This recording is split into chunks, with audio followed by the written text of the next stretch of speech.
당신 부모도 조부모도 다 늙은 사람이요. 그분들 덕분에 당신이 지금 이렇게 사는 거 아닙니까? 젊은 게 자랑이 아니라 예의를 아는 게 진짜 젊음이요. 순간 얼어붙었던 시장 안에 박수가 터져나왔습니다. 사람들의 시선이 제게 쏠렸고 막말을 퍼붓던 그 젊은이는 얼굴이 벌개져 아무 말도 못한 채 자리를 떠나버렸습니다. 그날 저는 깨달았습니다. 나이가 든다는 건 주눅 드는 게 아니라 옳은 거 옳다고 말할 수 있는 용기를 갖는 거다. 안녕하세요. 저는 올해 70을 넘긴 평범한 노인입니다. 은퇴한 지는 벌써 10년 가까이 되어 가네요. 예전에는 회사원으로 또 아버지로 가족의 가장으로 살아왔지만 지금은 하루하루 소소한 일상을 살아가는 그냥 한 사람입니다. 하지만 요즘 들어 자주 드는 생각이 있습니다. 나는 여전히 살아있고 생각할 줄 아는 사람인데 세상은 나를 이미 쓸모없다고 여기는 건 아닐까? 병원에 가면 의사는 보호자에게만 설명하고 은행에 가면 직원은 아버님은 잘 모르실 테니 서류는 자녀분이 라고 합니다. 버스를 타면 누군가가 불편한 얼굴로 제게 자리를 양보하면서도 뒤에서는 저런 분들은 그냥 집에 계셔야지. 라는 말을 듣습니다. 그럴 때마다 제 마음은 서서히 깎여 나갔습니다. 내가 정말 쓸모없는 사람일까? 나는 이제 그저 기다리는 인생일까? 하지만 그것이 아니었습니다. 제 삶은 여전히 진행 중이고 내 존엄은 스스로 지켜내야 한다는 사실을 얼마 전 사건을 통해 뼈저리게 깨달았으니까요. 며칠 전 무릎이 시큰거려서 동네 정형외과를 찾았습니다. 계단을 오르내릴 때마다 무릎이 뚝뚝 소리를 내고 밤이 되면 은근히 저려와서 도저히 참을 수가 없었거든요. 진료실 문을 열고 들어갔습니다. 하얀 가운을 입은 의사는 컴퓨터 화면만 뚫어져라 보고 있었습니다. 저를 힐끗 한번 쳐다보더니 이내 다시 고개를 돌렸지요. 앉으세요. 짧고 무심한 말투. 저는 의자에 조심스레 앉았습니다. 옆에는 제 딸이 동행해 주었는데 의사의 시선은 제게 머물지 않았습니다. 잠시 후 의사가 말을 꺼냈습니다. 그런데 그 대상은 제가 아니라 딸이었습니다.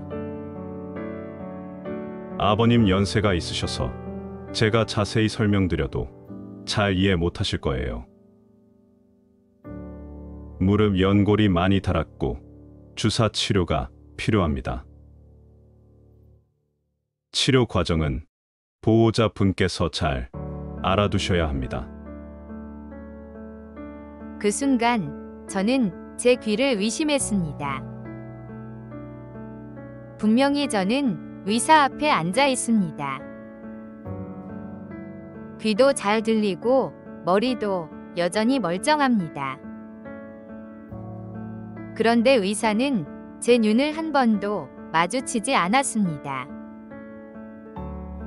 나는 지금 여기 있는데 왜 나를 투명인간 취급하는 거지? 심장이 쿵 하고 내려앉았습니다. 순간 숨이 막히는 듯했고 손끝이 차가워졌습니다. 제가 무슨 말을 하려 입술을 달싹였지만 의사는 이미 딸과만 대화를 이어가고 있었습니다. 주사 맞고 나서 며칠은 무릎을 너무 쓰지 않게 해주세요. 혹시라도 통증이 심해지면 바로 오시고요.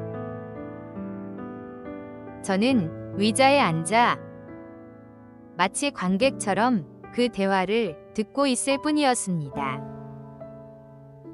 내 무릎인데, 내 몸인데, 왜 나에게는 설명하지 않는 걸까? 도대체 언제부터 나이가 들었다는 이유만으로 내가 내 몸의 주인이 아닌 취급을 받아야 하는 걸까? 순간 눈가가 뜨거워졌습니다. 내가 정말 무지해서 설명을 못 알아들을까?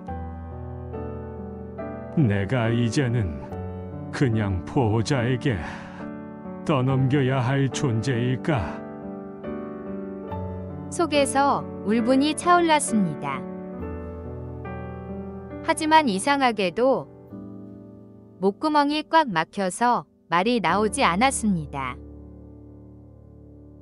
딸이 걱정스러운 눈빛으로 제 얼굴을 쳐다봤지만 저는 그저 억지로 미소를 지으며 고개를 끄덕였을 뿐입니다.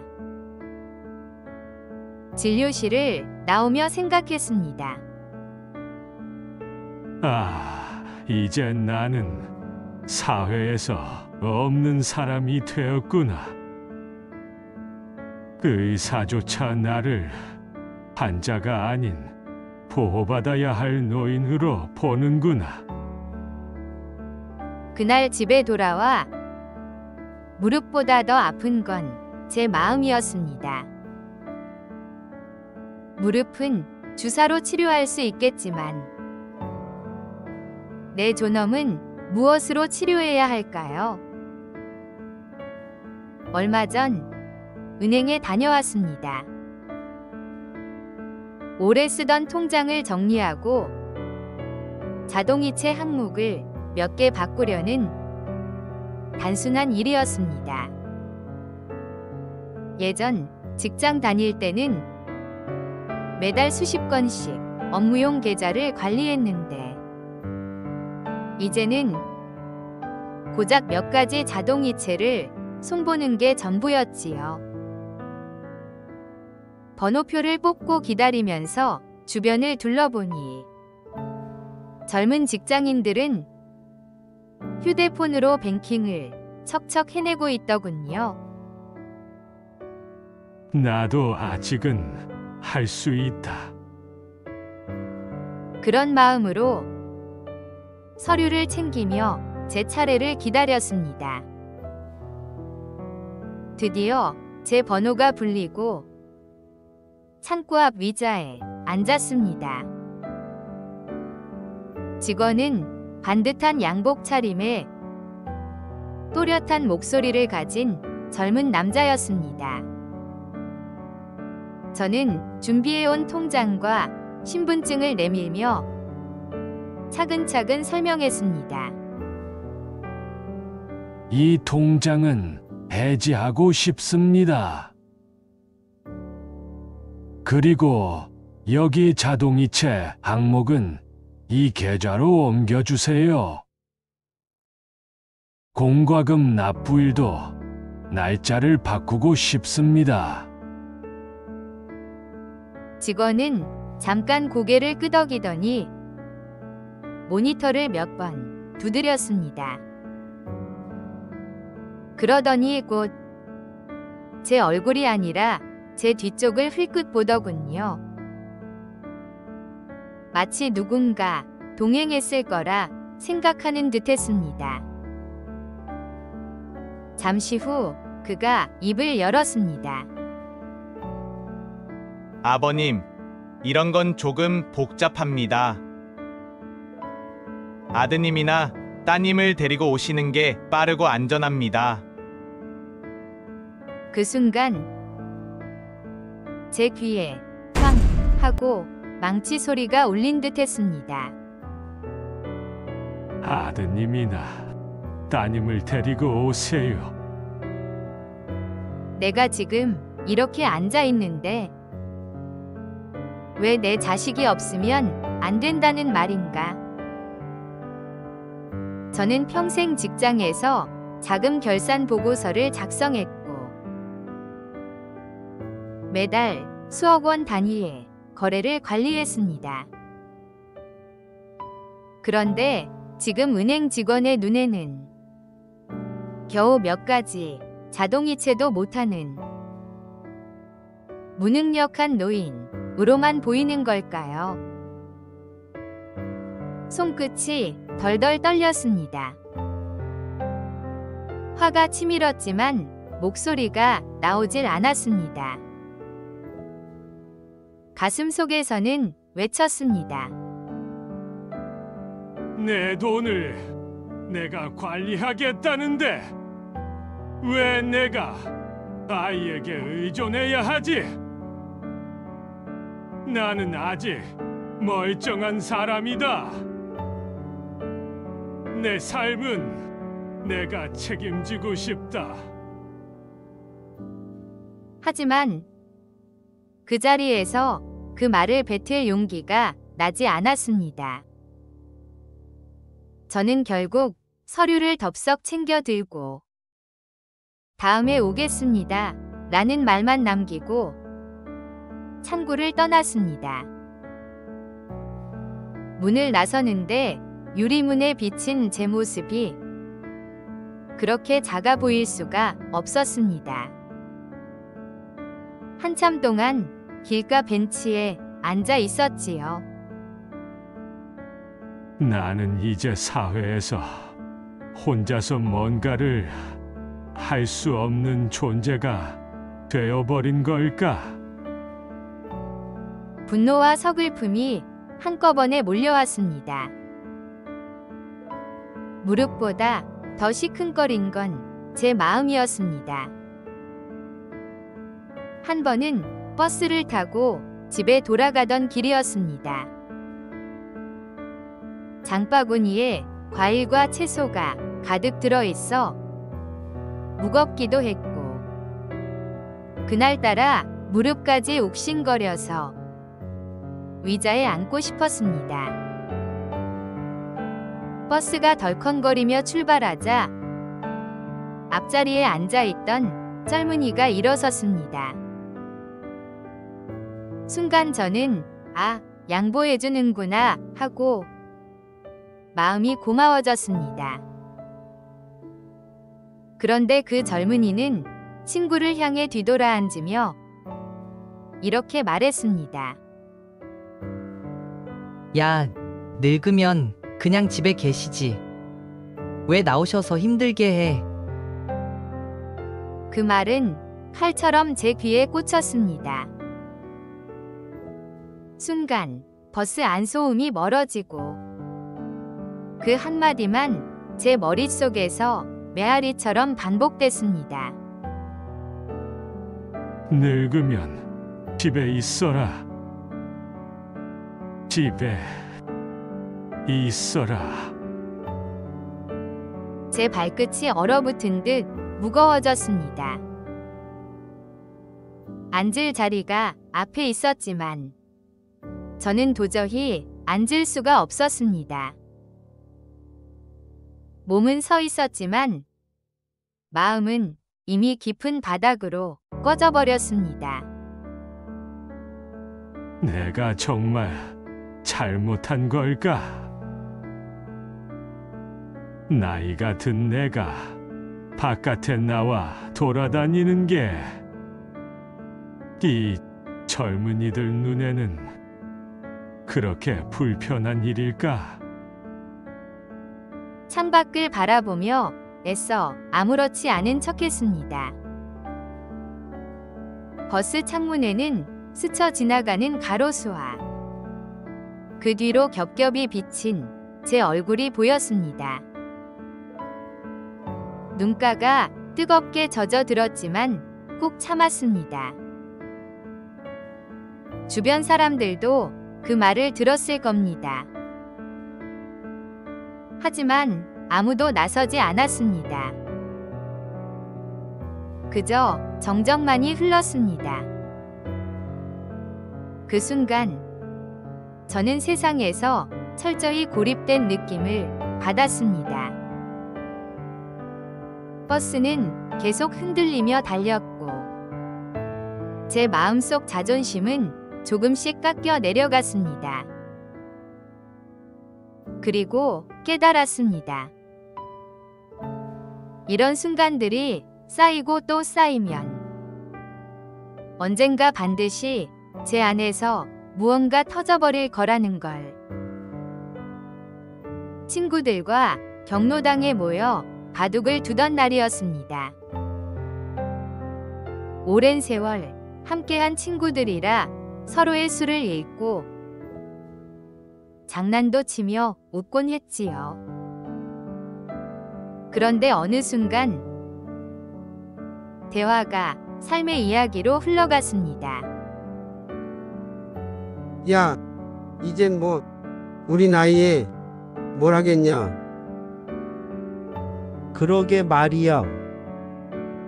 그냥 조용히 살다 가는 거지 뭐. 장난처럼 던진 말이었지만 그 안에 묘한 체념이 담겨 있었습니다. 순간 제 안에서 불이 확 치밀어 올랐습니다. 조용히 살다 간다고? 우리가 평생 땀 흘려 나라를 지탱했는데 이제는 목소리조차 낼 수 없는 존재가 된 걸까? 마음속에서 쓴웃음이 새어나왔습니다. 눈앞에 앉아 바둑돌을 만지작거리던 친구들의 손. 그 손은 평생 노동으로 굳은 살이 박혔고 가정을 위해, 이 사회를 위해 버텨온 흔적이었습니다.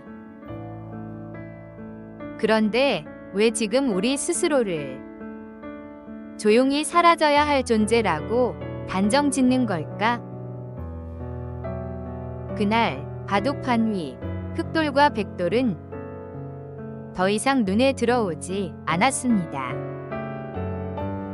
돌을 잡을 때마다 제 마음속에서는 다른 목소리가 들려왔습니다. 아무 말도 하지 말고 살아. 이제 너희는 늙었으니 자리에서 물러나.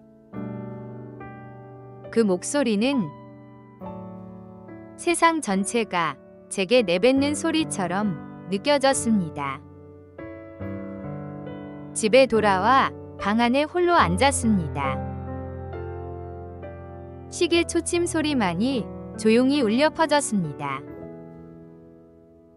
창밖에는 가을바람이 불어 낙엽이 바스락거리며 떨어지고 있었습니다. 저는 스스로에게 물었습니다. 정말 내가 늙었다고 해서, 은퇴했다고 해서 세상에서 입을 닫아야만 하는 걸까? 그 대답은 명확했습니다. 아니다. 아니다. 제가 살아온 세월은 단순히 흘러간 시간이 아니라 수많은 경험과 지혜가 쌓인 자산이었습니다. 그것을 세상 앞에 내보이지 못한다면 그건 나이가 문제가 아니라 제 마음이 굴복한 탓일 겁니다. 그날 밤 저는 결심했습니다. 더 이상 침묵하지 않겠다. 내 존엄은 내가 지킨다. 그리고 그렇게 결심한 지 며칠 되지 않아 운명처럼 제 앞에 사건이 찾아왔습니다.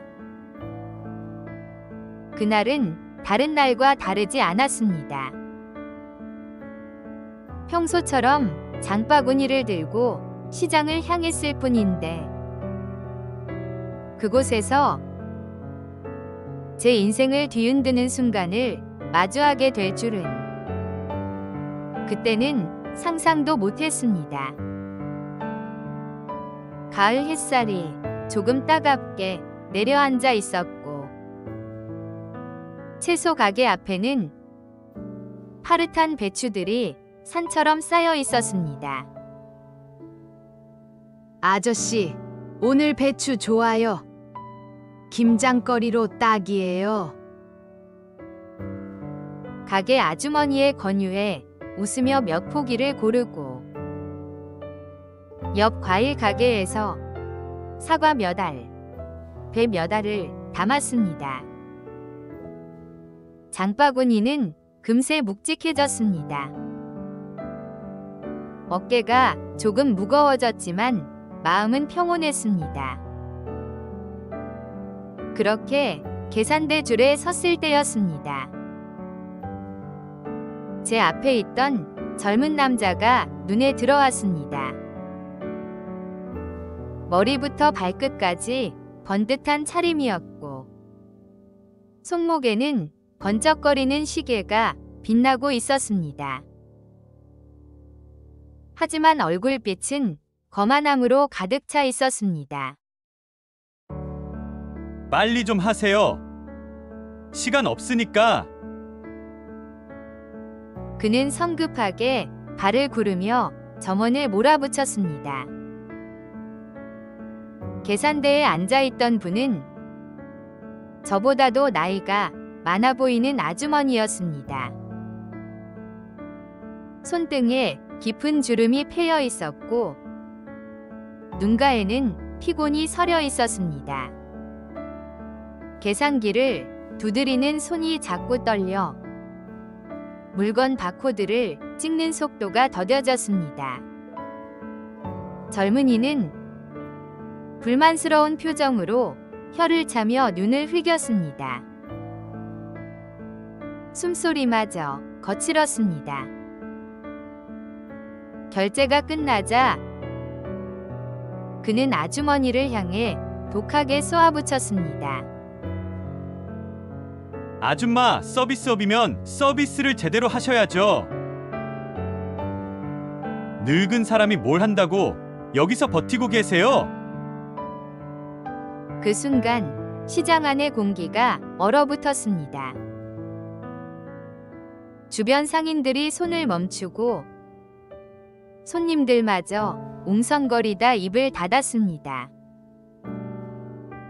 아주머니 얼굴은 순식간에 하얗게 질렸습니다. 손에 쥔 영수증이 덜덜 떨렸고 눈에는 눈물이 맺혀 있었습니다. 저는 더 이상 참을 수 없었습니다. 손에 들고 있던 장바구니를 바닥에 내려놓고 그 젊은이 앞에 섰습니다. 젊은이, 방금 뭐라고 했소? 늙은 사람이 버티고 있다고?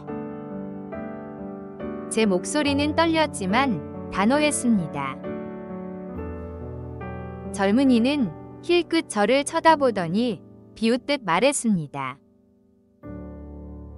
예, 어르신, 그냥 신경 쓰지 마세요. 제가 틀린 말 한 것도 아닌데 뭐. 저는 그의 눈을 똑바로 바라보며 낮게 그러나 힘주어 말했습니다. 당신 부모도 조부모도 다 늙은 사람일 거예요. 그분들이 평생 땀 흘려 일했으니 지금 당신이 이렇게 편히 사는 거 아닙니까? 젊은이의 얼굴이 순간 굳어졌습니다.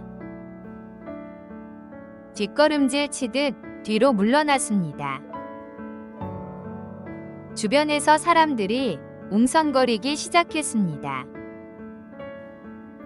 저는 한 발 더 다가가며 말을 이어갔습니다. 젊다고 해서 예의를 버리면 그게 바로 가장 늙은 거예요. 예의를 아는 게 진짜 젊음이고 존중을 아는 게 사람다운 거예요. 순간 시장 안이 술렁이더니 곧 박수가 터져 나왔습니다. 이쪽 가게, 저쪽 가게에서 박수 소리가 이어졌고 사람들의 눈빛에는 공감과 안도감이 담겨 있었습니다. 계산대 아주머니는 결국 눈물을 글썽이며 제 손을 꼭 잡았습니다. 정말 감사합니다. 제 대신 말씀해 주셔서. 젊은이는 얼굴이 붉게 달아오른 채 주위를 둘러보다가 아무 말도 하지 못한 채 도망치듯 시장 밖으로 사라졌습니다. 그 사건 이후 시장을 걸을 때마다 공기가 달라졌음을 느꼈습니다.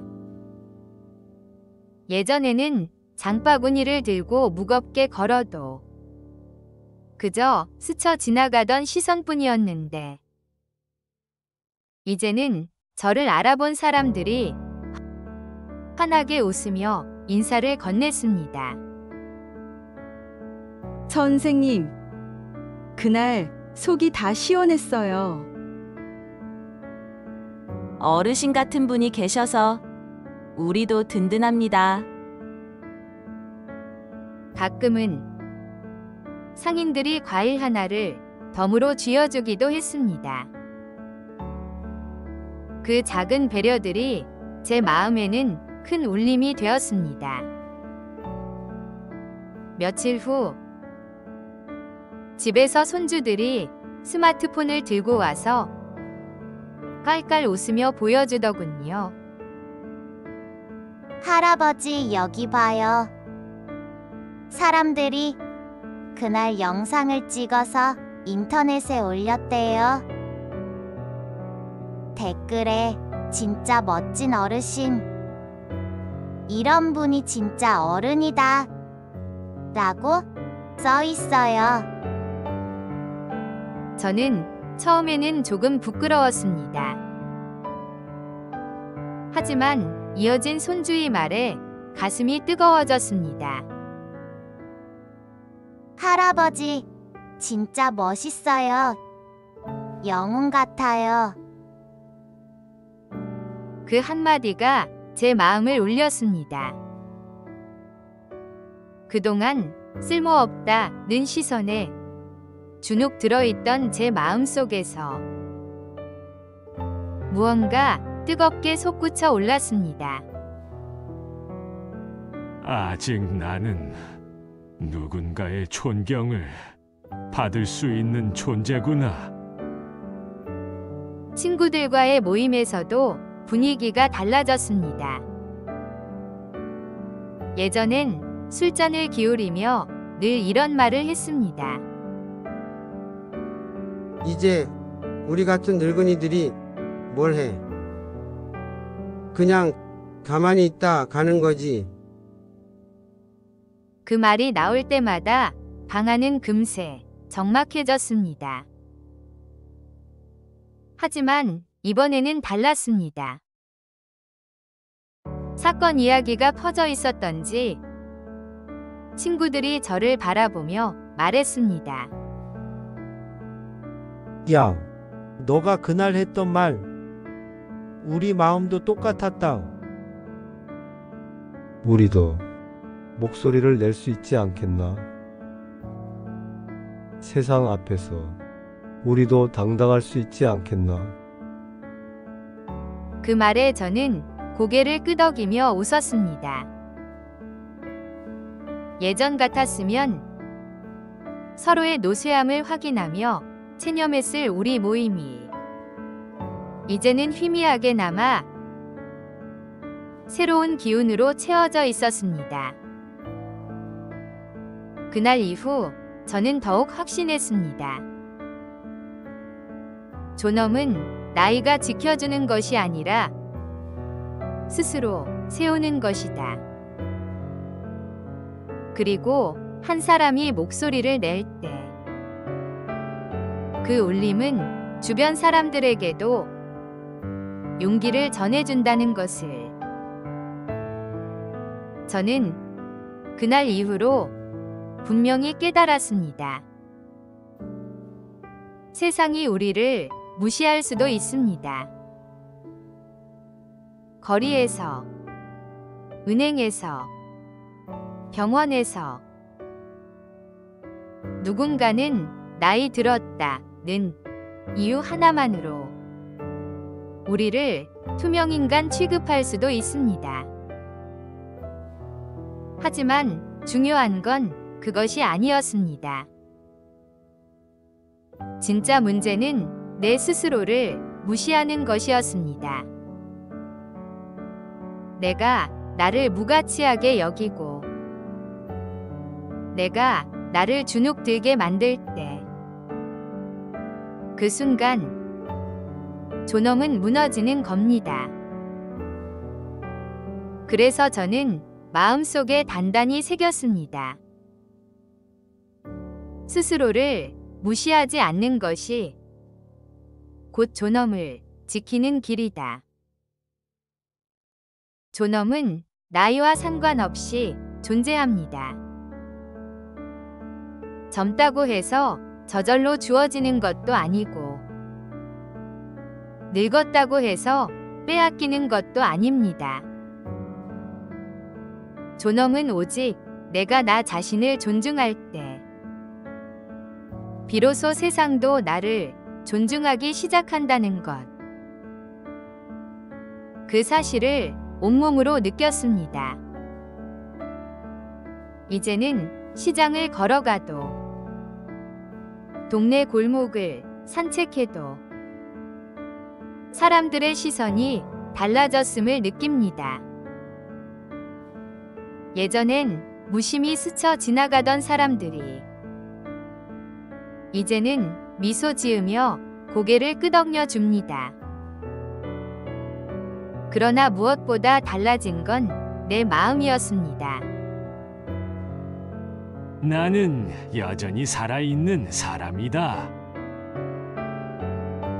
나는 여전히 목소리를 낼 수 있는 존재다. 그 마음이 제 발걸음을 가볍게 했습니다.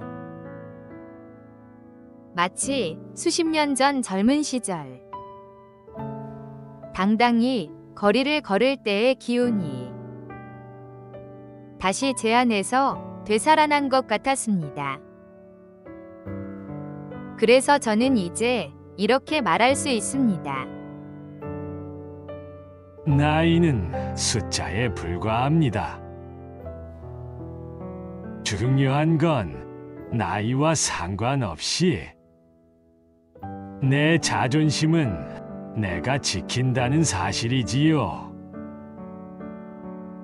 그리고 그 순간 진짜 젊음은 다시 내 안에서 살아납니다. 오늘도 끝까지 들어주셔서 정말 감사합니다. 좋아요, 구독과 알림 설정 부탁드려요. 공유해서 더 많은 분들과 함께해요. 댓글로 여러분의 생각도 들려주세요. 여러분의 작은 관심 하나하나가 저에게는 정말 큰 힘이 됩니다.